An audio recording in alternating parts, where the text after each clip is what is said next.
Hello friends, जय श्री राधे।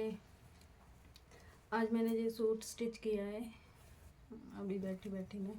तो ये सूट स्टिच करते करते मेरे मन में एक बात आई। बात कई दिन से सोच रही थी, तो मैंने सोचा आपके साथ शेयर कर लूँ। तो पिछले महीने की बात है,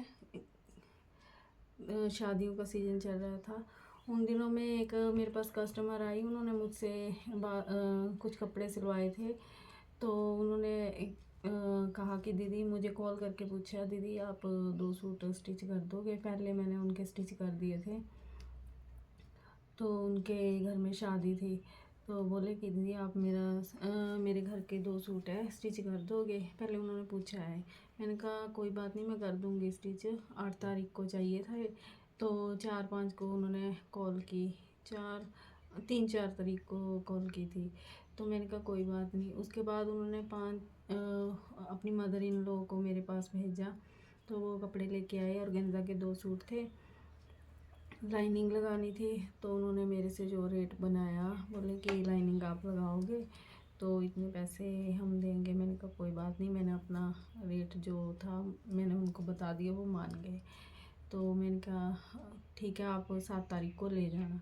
कह रहे ठीक है। दूसरे तीसरे दिन उनकी फिर कॉल आई, बोले कि आपने ऐसे सूट काटे तो नहीं। मैंने कहा नहीं, मैंने वैसे ही बोल दिया, वैसे कटिंग कर ली थी। तो मैंने कहा, बोले कि ऐसे है ना, सलवार में ना लाइनिंग लगानी है पोंचे पर और बेल्ट पर। मैंने कहा कोई बात नहीं, मैं लगा दूँगी। अच्छा, फिर उसके बाद ना उन्होंने 7 तारीख को फ़ोन किया सुबह। शाम को लेके जाने थे ना, हाँ शाम को लेके जाने थे। तो 7 तारीख को फ़ोन किया। 8 तारीख का उनका प्रोग्राम था। 7 के 8 को फ़ोन किया उन्होंने। बोले कितने पैसे बने हैं। मैंने जो उनका पहले बिल बना था वो, उसके ऊपर जो सलवार के लाइनिंग के जो पैसे बने थे बॉटम के, वो डाल दिए। तो बोले कि नहीं दीदी, हमारी तो बात मेरी सास से आपकी इतने में हुई थी। मैंने कहा नहीं, वो तो पहले हुई थी बात, बाद में आपने कॉल की तब उसके बाद भी तो रेंट पड़ेगा ना, वो चार्ज पड़ेगा ही उसका। बोले नहीं, आपने बताया क्यों नहीं कि इसका एक्स्ट्रा चार्ज लगेगा। मुझे एक बात समझ में नहीं आती, जब आप एक्स्ट्रा काम करवाओगे तो उसका एक्स्ट्रा चार्ज लगेगा ही।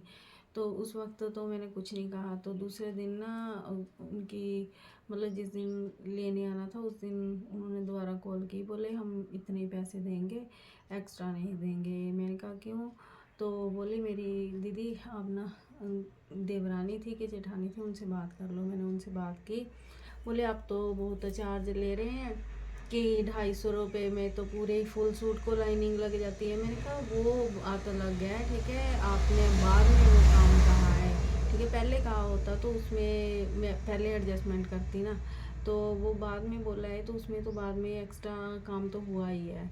मैंने दोनों के लिए लाइनिंग लेके आई। मैंने उनको 50-50 रुपये बोले। मैं 60 भी बोल सकती थी। 120 की वैसे लाइनिंग आती है, 100 की भी आती है, 120 की भी आती है, इससे ज़्यादा की भी आती है। मैं 60 में भी बोल सकती थी कि हाँ भाई 60 रुपये की लाइनिंग हुई, 120 उसके हो गए, तो ऊपर मेरा जो चार्ज बनता है वो मैं लूँगी। तो बोले कि नहीं, हम उसके नहीं देंगे, हम तो उतने ही देंगे। मैंने कहा नहीं दीदी, ऐसे थोड़ी ना होता है। बोले नहीं, हम भी सिलते हैं, मैं सिलती हूँ सूट, मेरे पास टाइम नहीं था तभी मैंने आपके पास भेजे। अगर आपके पास टाइम नहीं था तभी आप मेरे पास आए ना, तब तो आपको ज़्यादा मानना चाहिए था कि इस बंदे ने हमारे पास टाइम ना होते हुए आप हमारा काम जल्दी करके दे दिया, टाइम पर करके दे दिया।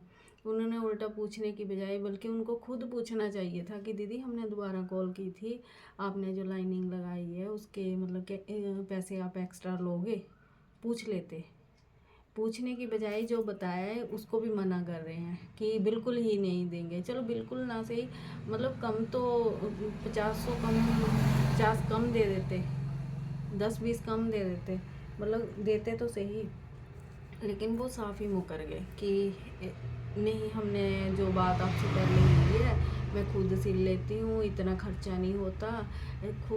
खुद सिलने में और बाहर सिलवाने में बहुत फ़र्क है, ठीक है। खर्चा अगर मानो, अगर आप बाहर चले जाओ ना तो इससे भी ज़्यादा का चार्ज हो सकता था शायद, ठीक है। और वहाँ पे देना पड़ता, शायद इससे भी ज़्यादा का हो जाता चार्ज। हाँ, आप खुद सिलते तो शायद फ्री में ही पड़ जाता, फ्री में ही सिल जाता, आपका कोई चार्ज ही ना पड़ता।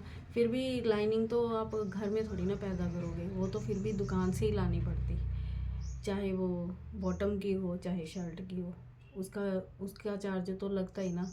वो कौन सा वो आपको फ्री में दे देते। हमारे कौन से दुकानदार मामा चाचा लगते हैं जो हमें फ्री में दे देंगे।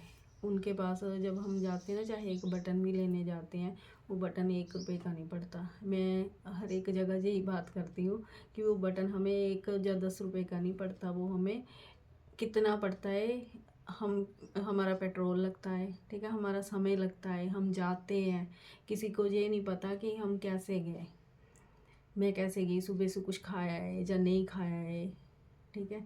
ज़्यादातर मैं सामान रात के समय में लेके आती हूँ, अगर इमरजेंसी कुछ आ जाता है तो, क्योंकि पूरा दिन बुटीक का काम होता है। शाम को 7 बजे फ्री होती हूँ जहाँ से जाती हूँ, उसके बाद मैं जाऊँगी, पहले घर जाऊँगी, फिर बाज़ार जाऊँगी।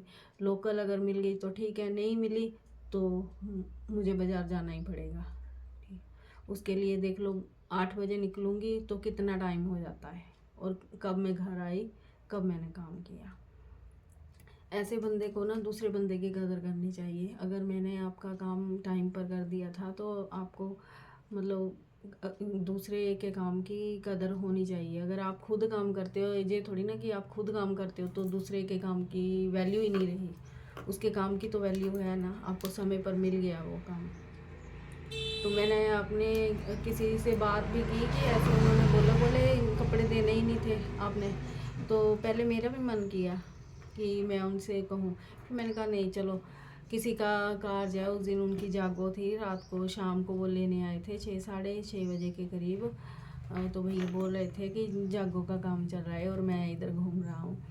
तो मैंने सोचा कि नहीं, किसी का मन ऐसे ख़राब हो जाए मेरी वजह से तो ठीक नहीं लगता, उनकी इंजॉयमेंट ख़राब हो, तो मैंने भेज दिए थे। बस मेरा मन किया कि आपसे बात ये शेयर करूं।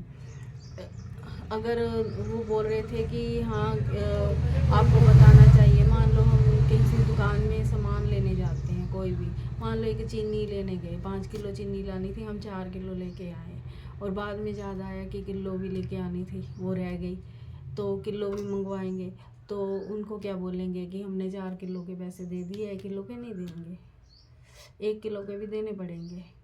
और वो लेगा, आप ना दोगे, वो खुद मांगेगा कि आपको देने ही पड़ेंगे, ठीक है। दूसरे के काम की कदर करनी चाहिए।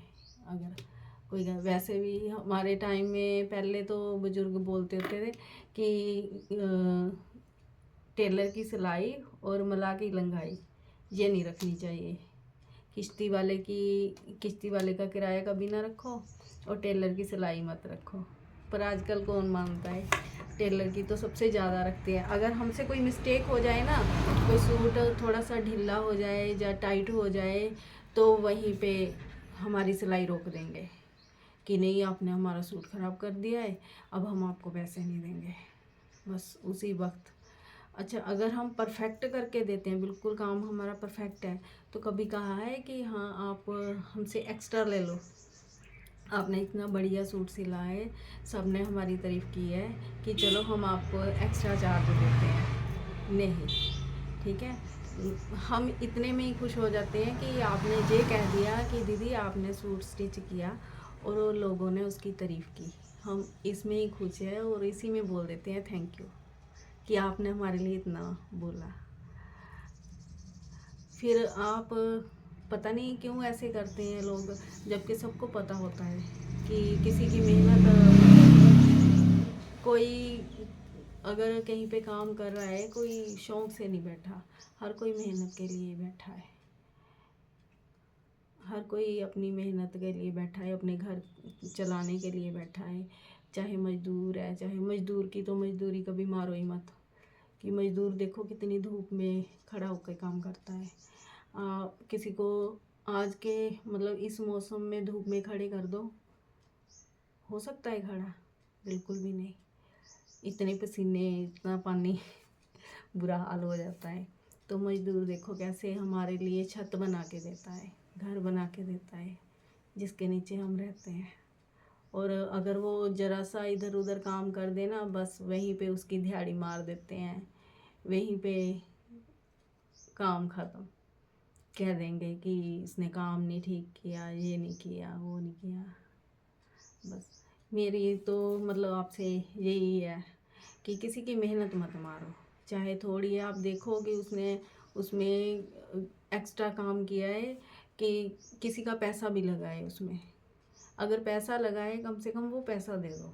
मेहनत तो बाद की बात है, मेहनत तो बाद की बात है, पर मेहनत भी किसी की मत मारो। एक दिहाड़ीदार अपनी मेहनत ही देता है, वो किसी से पैसा नहीं लेता, या अपना खर्चा नहीं करता, वो अपनी मेहनत देता है सुबह से शाम तक बैठ के, तब जाके उसके घर में चूल्हा जलता है। अगर आपको मेरी ये वीडियो पसंद आती है तो लाइक कीजिए, शेयर कीजिए, कमेंट कीजिए। अगर मेरे बोलने में कोई गलती हो गई हो तो प्लीज़ मुझे माफ़ करना, ठीक है। बस कई बार कस्टमर को समझना चाहिए, मेरा यही है कि जब हम कस्टमर को भगवान का रूप देते हैं ना, तो उनको भी भक्त की कदर करनी चाहिए।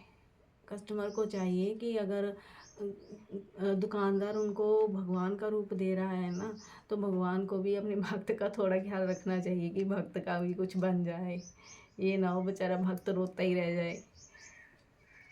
तो मैं वीडियो यहीं पे समाप्त करती हूँ, ठीक है। अगर कोई गलती हो तो माफ़ करना, सॉरी। जय श्री राधे।